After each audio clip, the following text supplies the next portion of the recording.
Bonsoir à tous, bienvenue à ce flash d'information.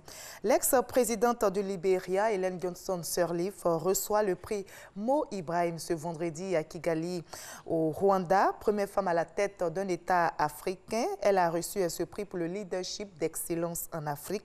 Le président Alassane Ouattara assiste à la cérémonie de remise du prix Mo Ibrahim, qui, je rappelle, est attribué au chef d'État ayant exceptionnellement amélioré la sécurité, l'éducation, le développement économique et les droits politiques dans leur pays et transféré démocratiquement leur pouvoir à leurs successeurs. Et justement, avant la cérémonie de remise du prix Mo Ibrahim, le président ivoirien Alassane Ouattara et la lauréate Ellen Johnson Sirleaf ont eu un entretien. On en sait plus avec notre reporter Viviane Aimé.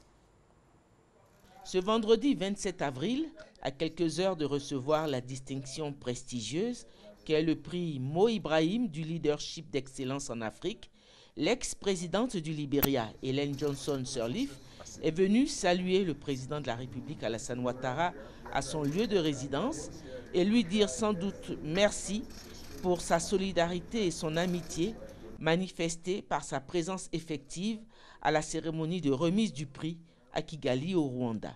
Le prix Mo Ibrahim pour le leadership d'excellence est décerné par la fondation Mo Ibrahim qui jouit d'une grande considération dans le monde en raison de sa rigueur.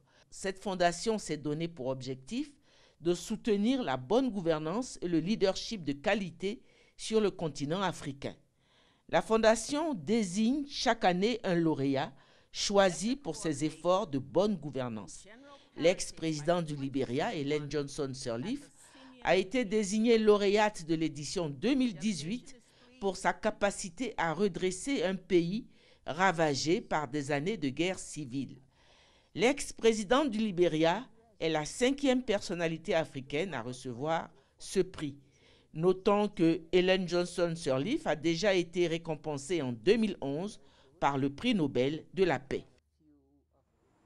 Loin de Kigali, ici à Abidjan, le vice-président Daniel Kablan-Duncan a donné le top départ de la 8e édition du Salon international du tourisme CITA.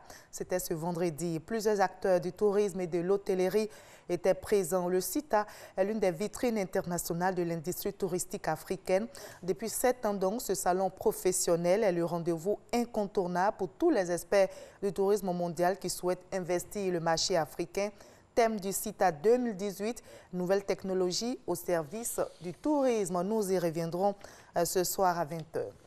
À l'étranger, dans un rapport publié mercredi dernier, la mission de l'ONU en République démocratique du Congo révèle la découverte de charniers dans le territoire de Gyougou, dans l'Ituri, une mission d'enquête sur des affrontements entre les communautés Ema et Lendou qui ont débuté en décembre 2017. A dénombré au moins 263 morts, dont 91 femmes, 120 villages pillés et l'existence de 5 fosses communes creusées par les proches des victimes pour rapidement inhumer les morts et éviter les problèmes sanitaires entre février et mars 2018. Le président sud-coréen Moon Jae-in et le leader nord-coréen Kim Jong-un ont affirmé aujourd'hui, après le sommet historique, qu'ils s'engageaient en faveur de la dénucléarisation de la péninsule coréenne.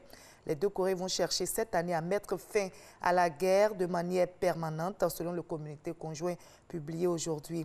Les deux voisins chercheront à rencontrer les États-Unis, peut-être aussi la Chine, signataires tous deux du cessez-le-feu, en vue de déclarer la fin de la guerre et établir un régime de paix permanent et solide. Fin de ce Flash Info. Merci de votre aimable attention. Mais juste après, suivez l'info régionale qui vous donne toutes les nouvelles de nos régions ici en Côte d'Ivoire. Moi, je vous retrouve avec plaisir à 20h pour la grande édition.